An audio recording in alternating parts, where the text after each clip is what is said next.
ברוכים הבאים, הגעתם לישיבה הצבאית של חיל האוויר. כאן אנחנו דוגלים בלימוד תורה, ערכים בין אדם לחברו, ואנחנו רוצים להזמין אתכם ליום פתוח בוא לפה צלמוס, מה הלכת? יאללה, מספיק טוב. נדבר עכשיו עם סמך מ"פ ביאבא מירון, נ"ח, ראשי תיבות נח. סליחה, תן שנייה להסתכל. כן. אז ספר לנו איך החוויה בעבודה פה. שמע, חוויה פה מעולה. חיילים פה הכי טובים שיש בכל צה"ל. יש לך סיפור מעניין שקרה לך במהלך השירות פה? טוב, אז שמע, יש לנו... כל בוקר יש לנו מסדרים, ומדי פעם אנחנו יוצאים לסיורים בבסיסים שונים. רגע, רק שנייה. הלו? מה זאת אומרת הסיור לתל נוף נלך שוב? מה, זה כבר פעם השביעית.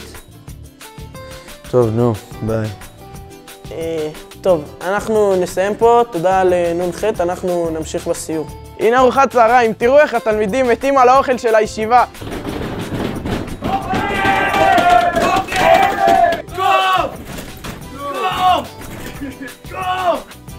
בישיבה בדיוק יודעים כמה כל תלמיד צריך לקבל.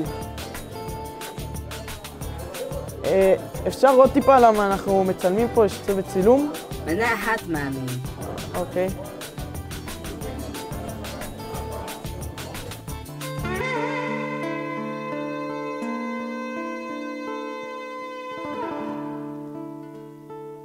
הנה הגיע החלק ביום שבו אנחנו משוחחים ומתפללים לקדוש ברוך הוא כדי שישמע את תפילותינו.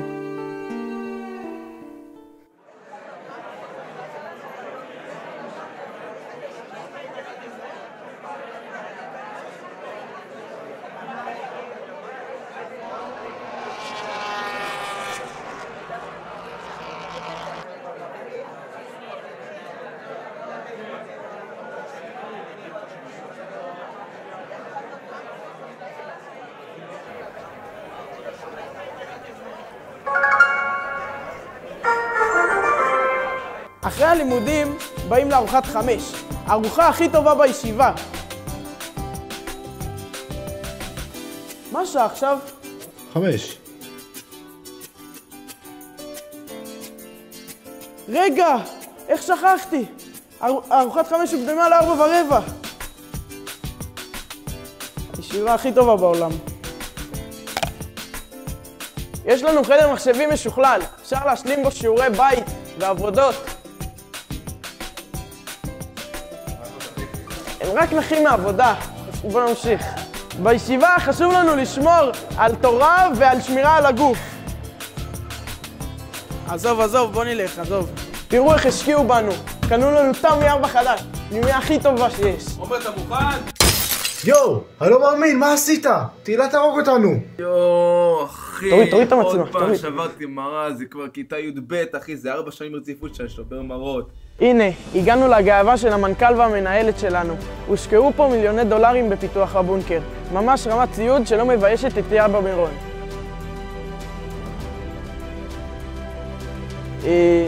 אתה מטשטש את זה, למה? יש רמת סיווג של שעה כחולה. וואי, איך שיגעו אותי, אני שבוע פה מצלם, אומרים לי הישיבה הטובה בעולם, אתה תתפעל, תשתגע מהשיגעון שפה, אנא ערף. יאללה, צלמוס, בוא נלך.